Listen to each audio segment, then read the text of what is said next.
C'est-à-dire que quand j'ai commencé à peindre, en même temps, à cette époque-là, comme je disais ce matin, je n'avais pas peint.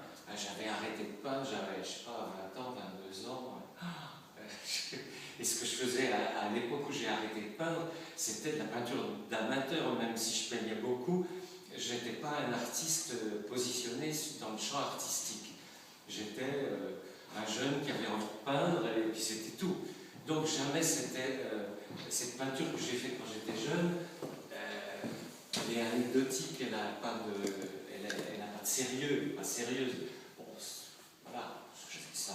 Voilà. Bon. Donc il a vraiment fallu que j'apprenne à peindre quand j'ai décidé de faire la peinture. Il faudra que j'explique pourquoi j'ai décidé de faire la peinture, hein, ça c'est important. Je ne l'ai pas dit ce matin.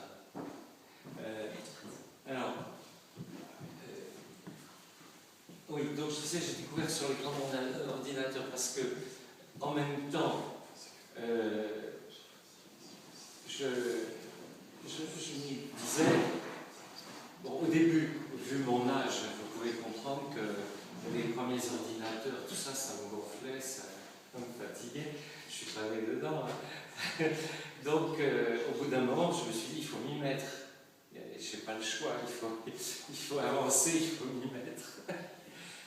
Donc, c'était à peu près en même temps que j'ai fait les premières peintures. Et donc, je me suis intéressé à la colorimétrie numérique.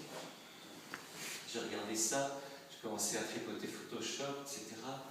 Et j'ai compris comment fonctionnait la couleur numérique. C'est des pixels, c'est des millions de couleurs. C'est pas bleu, jaune, rouge. Hein. C'est pas la couleur qu'on enseigne pour la peinture. Pas du tout. C'est une couleur où il y a des flux de pixels. Et c'est une globalité, la couleur numérique. Quand on la manipule un peu, vous le savez, vous la manipulez, j'imagine. Hein. Quand on manipule la photo numérique, on manipule des flux de couleurs, on ne manipule pas telle et telle et telle couleur. Et c'est cette conscience-là des choses qui m'a aidé à construire la couleur de cette façon. C'est-à-dire à retrouver, c'est-à-dire que je me suis dit, à un moment, je me suis dit, mais c'est pas vrai, la couleur numérique, c'est exactement les théories de Rubens. Bon sang. J'ai compris ça un jour. Et donc la couleur conçue comme une globalité, comme un ensemble. Et non pas comme des teintes additionnées les unes aux autres.